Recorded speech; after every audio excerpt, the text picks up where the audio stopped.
Next, what we are going to do is a bridge simulating that we have a damaged track on our board.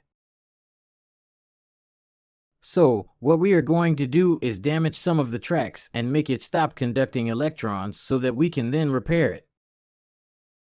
Well, we'll do it slowly, step by step. We're going to use our multimeter.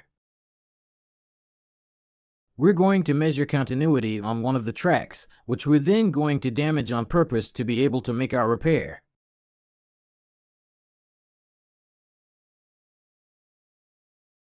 We're going to try this track,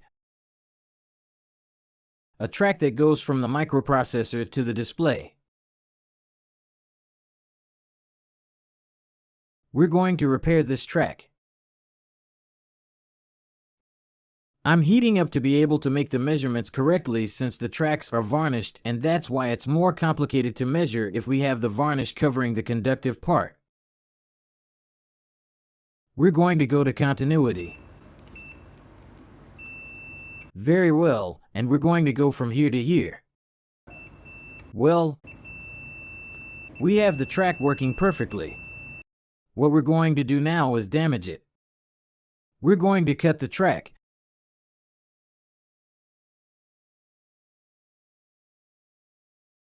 removing the copper that produces the union.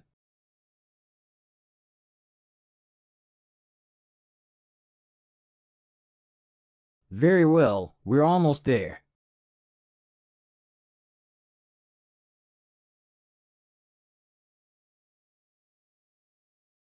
Let's test if it's already done.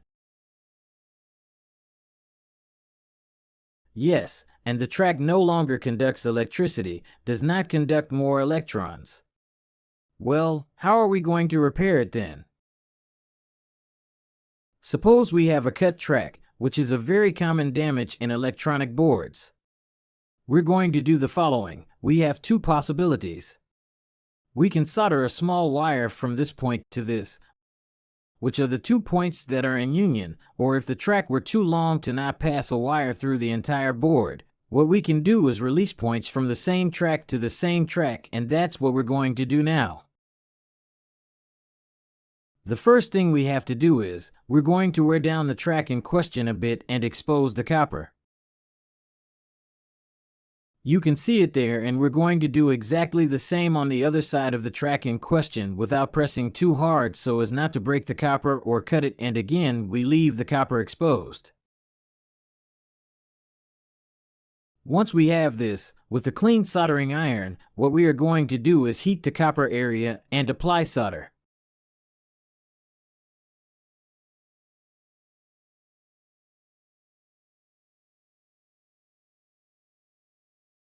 You can see how we apply solder, and we will do the same here, heating well.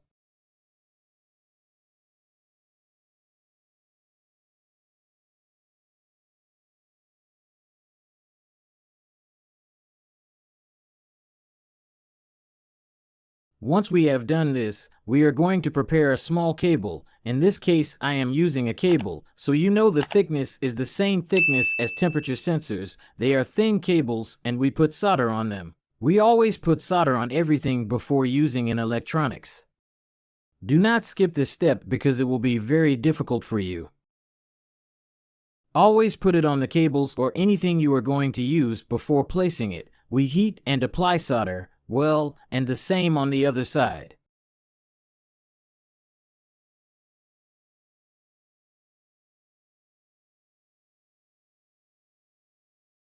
Once we do this, we are now going to use these cables to produce the union in the cut tracks. There is no need to apply more solder because we already have solder on the track and we also have solder on the cable, so we don't have to apply it again. We simply have to support it and heat it.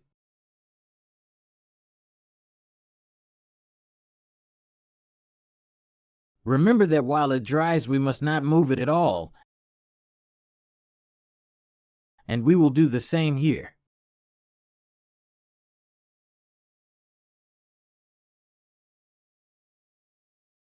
We try to locate. We can hold it with something.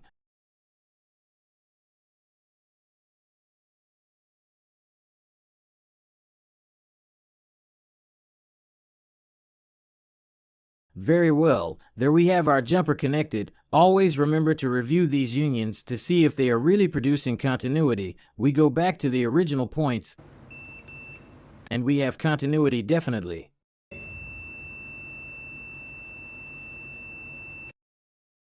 And of course, do not forget to apply silicone.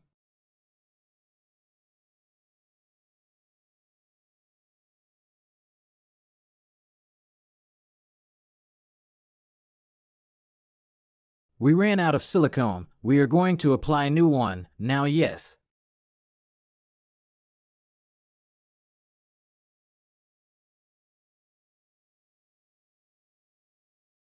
Very well, we can apply silicone generously so that the area is well isolated.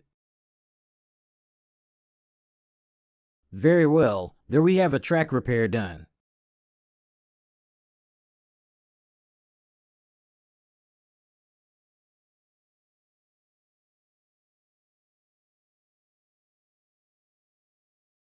Keep in mind that tracks break more often than it seems.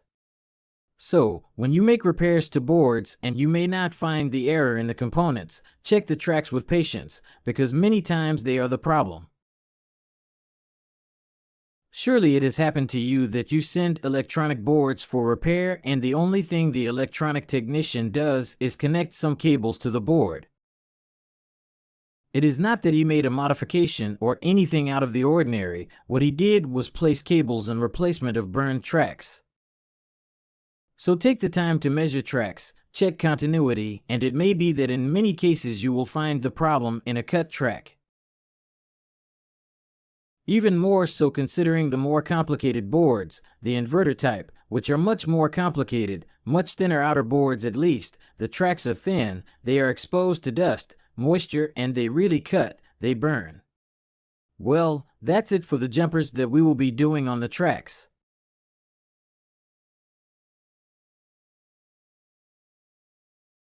Please leave a comment if you have any questions.